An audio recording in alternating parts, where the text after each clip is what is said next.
I think we will remain, but of course, it's a referendum. If you look at the opinion polls, it's very close. So you've got to be concerned about it, otherwise it would be Do you worry the fact foolish. that most of the polls seem to show that the old seem to be the ones who most want to come out and they're the most likely to vote? Yes, although I do believe there'll be a big turnout for this. I mean, I think people do understand it's a decision with seismic consequences, particularly economic consequences, and I can't believe that people will shuffle this one off. And I think we will get a substantially higher turnout than in a general election. I mean, I may be wrong on that, but So it'll be more similar to the Scottish referendum in that way?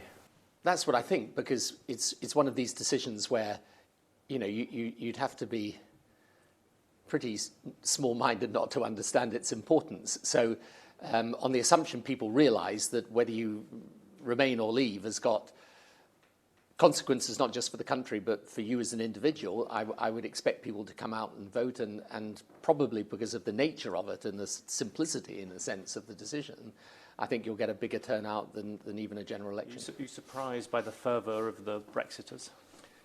No, because has it always been there? I think it's always been there, although I do think there's a large number of British people who are still struggling to come to terms with what's it all about and find the claims and counterclaims very confusing. And, we should remember about this, that when you look at the issues that dominated the last general election, which was only last year, I mean, Europe was pretty far down the list. And even though there was actually a substantial difference between the Labour Party and the Conservative Party, it wasn't really the issue that made the difference for the Conservatives getting into number 10. So I think there is a relatively small group of people who care absolutely passionately, but now the debate has been joined. Of course, it's a debate that concerns the whole country.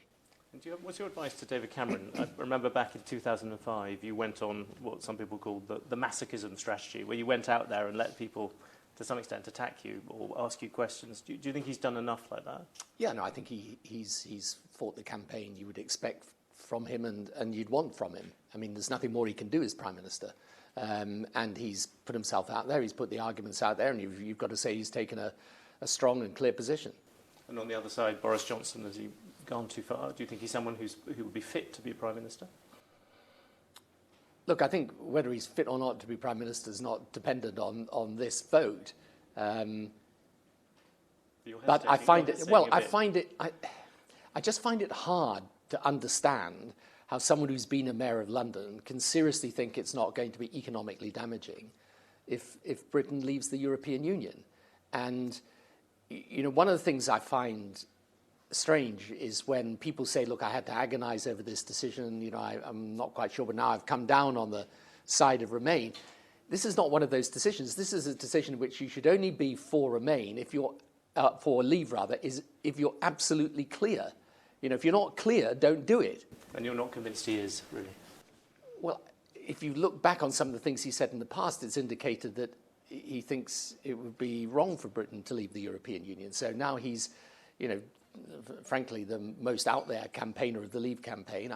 I think it's a strange position to find yourself in when you look at, if you've been in government and in a sense being Mayor of London, you're in some sort of situation of government,